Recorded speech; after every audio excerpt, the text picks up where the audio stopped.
Merhaba güzel dostlarım. Yine beğeneceğinizi umduğum güzel bir kendin yap dayı videosu ile karşınızdayım. Dekorasyonda sıkça kullanılan home yazılı ya da home sweet home yazılı tabloları bilirsiniz. Aslında bunlardan ham olarak medefe ahşap harf obje şeklinde satılıyor. Ama sizler de benim gibi evinizde tahta parçaları varsa kendiniz yapabilirsiniz. Bodrumda olan tahta parçalarından aynı genişlikte olanları toplayıp harfin bitmiş hali 30 santime 30 santim olacak şekilde kendimce ayarladım. Kestim ve sonrasında önce kadans şeffaf kraft tutkalıyla daha sonra da zımba makinesiyle zımbaladım. Ahşap olarak H, M ve E harflerini yaptım.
Tutkal kuruduktan hemen sonra Hibrit Multisurface siyah renkli bir kat boyadım. Nasılsa duvara asılacak olan parçaları olduğu için vernik yapmadım.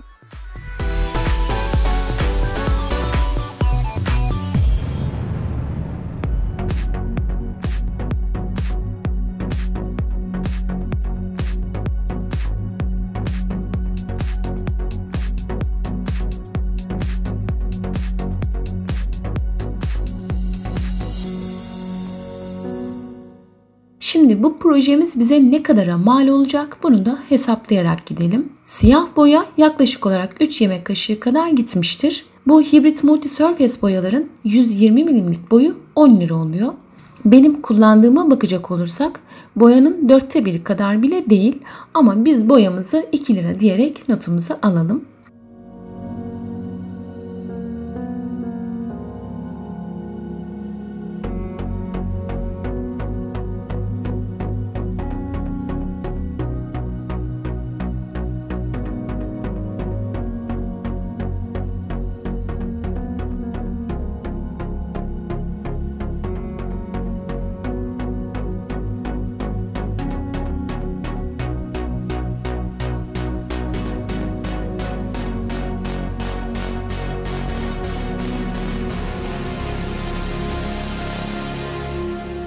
Sıra geldi O harfimize. Bunda kullandığım malzemeler ise bir adet yapay plaka şimşir ve beyaz cipso. İkisini de ucuzluk pazarından almıştım. Cipsoların demeti 2 lira, yapay plaka şimşir ise 5 liraya almıştım. Gerçi plakanın bir kısmını başka şeylerde de kullanmıştım. Gördüğünüz gibi belli oluyor zaten.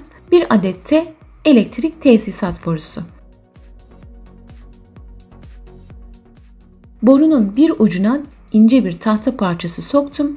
Diğer boş ucunu tahta parçasına geçirerek çember oluşturdum. Şimşir ve cipsoları da sıcak silikon tabancasıyla yapıştırdım.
Bir adet de silikon çubuk kullandım ve 2 lira da ona diyelim. Kullandığımız miktar boya, bir adet silikon çubuk, şimşir, gerçi hepsini kullanmadık ama biz hepsi diyelim. 2 demet cipso, hepsi toplam 13 lira yapıyor. Tutkalı ve zımba telleriyle beraber de 15 TL diyelim mi? Evet 15 TL'ye güzel bir proje yaptık bence. Ne dersiniz? Beğendiniz mi siz de? Yorumlarınızı bekliyorum.